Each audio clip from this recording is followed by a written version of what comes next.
Hello, it's Jimmy here at O'Reilly's. I have here a new tool we can look at today, and this is an OTOFIX Intelligent Automotive Diagnostic Analyzer. So it's the OTOFIX D1.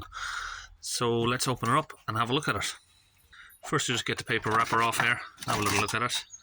It's just got serial numbers on it. Tells you what it can do on the back there. VIN, reset of the steerings, clear codes, DPF forced regens, and adjust injectors, electronic parking brakes, register new batteries, bidirectional control, which is very handy. So here we have the case. Let's flip it over, open it up, see what we got inside. Got a Bluetooth adapter there, and open up the straps. Got our user guide. You can see there it says powered by Autel. Let's have a look at this. Let's get it switched on.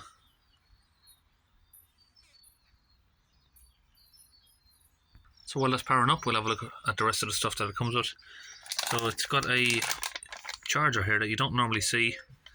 USB to a USB-C charger, and then it's got this little block unit here, which is like a multi-point, what do you call them? Whatever. Anyway, and you've got the 240 volt plug there. Okay, let's get the OBD connector out. Let's have a little look at it. Very smart looking. So I have a vehicle here that we can plug it into and have a look. So I can see the OBD connector here. It's got a little torch on it. So if you cannot see where your OBD point is in the dark, it makes it easier to get it connected up. Okay, we've got it connected to the vehicle here. So let's have a look through it. Now, one thing I can say before we go through the system of it, it is very, very slim. Really nice, attractive looking at the back. It's got a nice colour to it there. You know, I like the orange. This, to me, it's not like your normal sort of scan tool. It's more sort of like a small tablet. Right, anyway, let's have a look at what we can do. Service functions. We have oil resets, parking brake, TPMS, battery monitoring, brake bleeding, DPF, and you'll have sort of, pick your car and you can do DPF regens, reset the DPF values. Let's just go through the list of vehicles here. So we've got Volvo there, that's what we're using right now.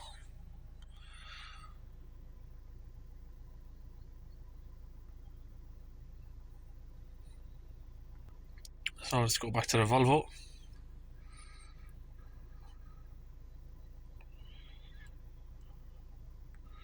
Okay, user agreement, yes. Let's just accept that.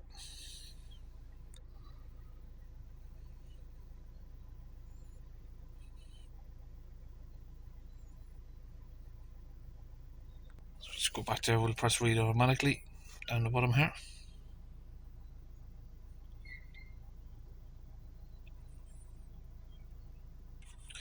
There we go.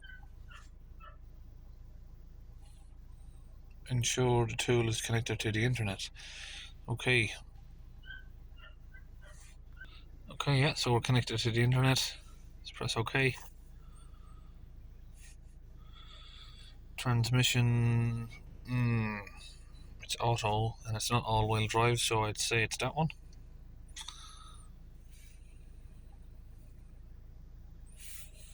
Yes, it's connected to the internet. We've already been through that.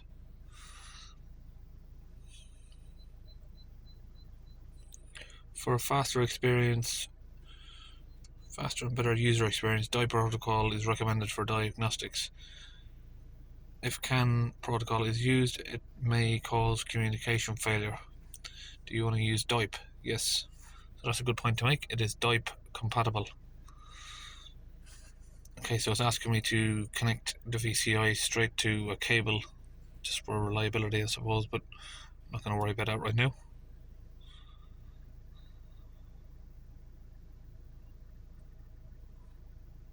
So with it being DIPE enabled, it's going to be sort of future proof. So most newer cars are going to require DIPE to do stuff. Older machines, some of them will connect, but like it said there, you'll have issues connecting, and it will be really slow. So unable to connect. So we're not able to get connectivity through there for some reason. Let's go back. Let's just go straight to Diagnostics, and we will find the car we're looking for. Again, we can go through the list here.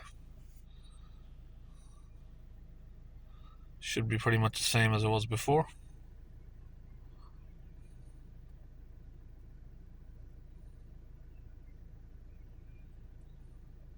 Some cars on here I've never even heard of. M Grand.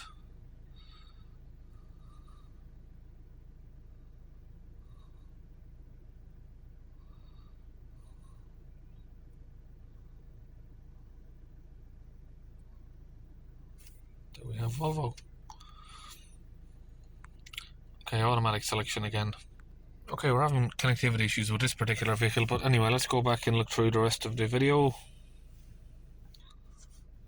Okay, we've got it hooked up to an older vehicle here, a little bit of a different spec, so we can go through this one. Hopefully we get a better connection here. There we go. So we'll just have a little look through this now. At least we can have a better idea of what the tool can do once we've got it connected to a vehicle here. Okay, we have power control module. We have a fault there, so we'll have a look at that. Trouble codes. Control module circuit below threshold. So basically it's just had a low battery. Now, I don't really ever use this car. It doesn't really do much. So it has been standing for a while. So that would be the cause for that. If we come back here, we got the live data options. And you can go through all of the different systems there. Well, that's just in that area. If you want the full live data, we would actually need to go back a little bit. That's the power steering control. Where have we got the engine? ECM.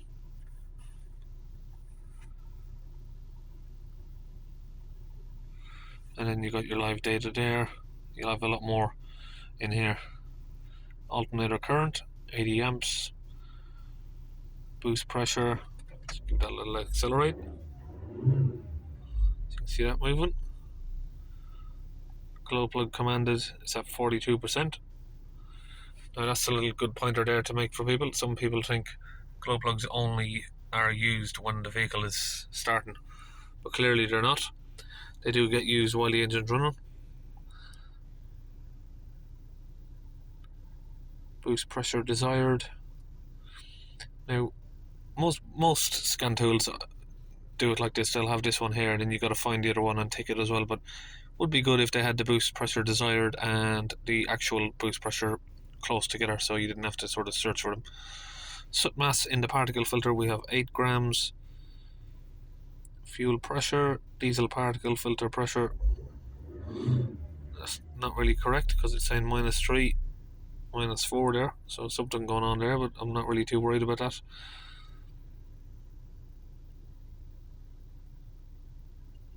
What do you say? If it ain't broke, don't fix it. It's not ever chuck the light up about that. Anyway, so that's that. Let's go back. We have a look at the active tests. So bi-directional control, in other words. Glow plug relay, we can switch that on and off. So if you want to see if there's power coming to the glow plugs, if you put the multimeter there, you can switch them on and off. We have the diesel particle filter heater, throttle position sensors, AC relays, and then we have special functions. Okay, you can do adaptation of the EGR, adaptation of the particle filter pressure sensor, which we might do and see if that will fix that sensor actually. Combustion of the particle filter soot. Check the oil level. No, okay, we didn't mean to press that really. So let's just try doing adaptation of the particle filter sensor. What we'll do is first we will switch the engine off and ignition on. We'll press OK.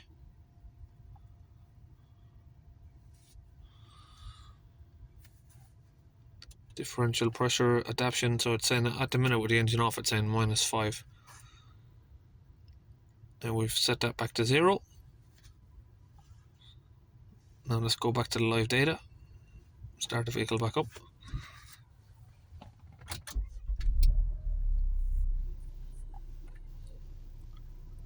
Let's find that differential pressure again. Oh, went a bit quick there.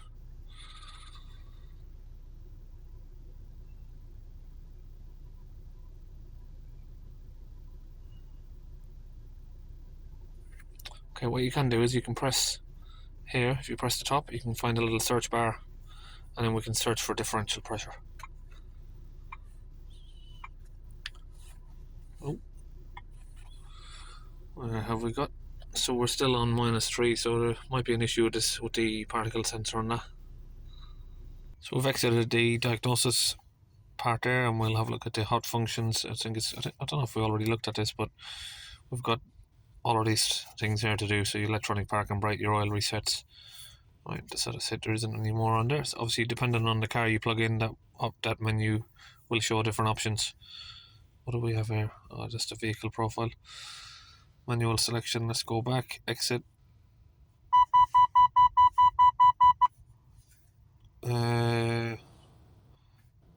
Back again. Have a look in the service menu option again. So we just got the same stuff there that we looked at before.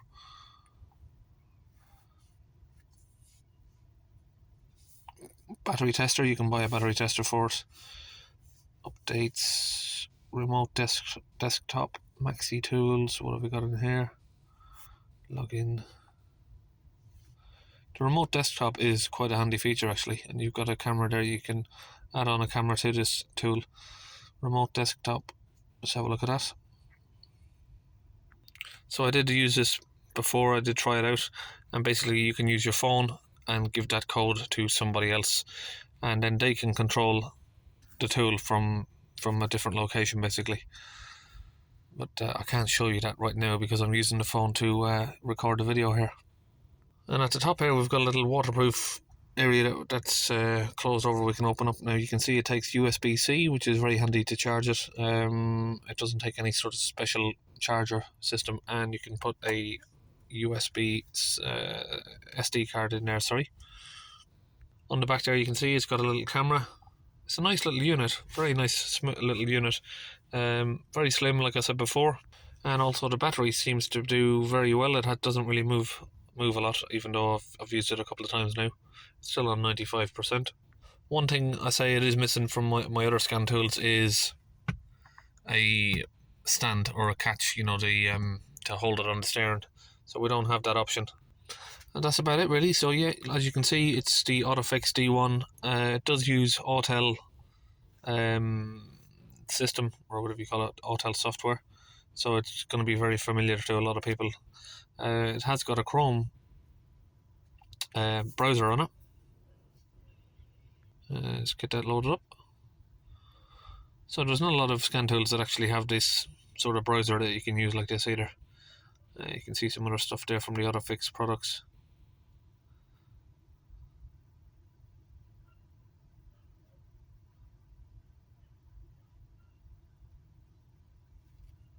Okay, so like I said there, it's got all of those items that you need. It supports DIPE. It's got a decent battery. So the VCI there needs updating, so we'll just agree to that anyway for a minute. So that's it. That's the OTOFIX D1 there. See you in the next video.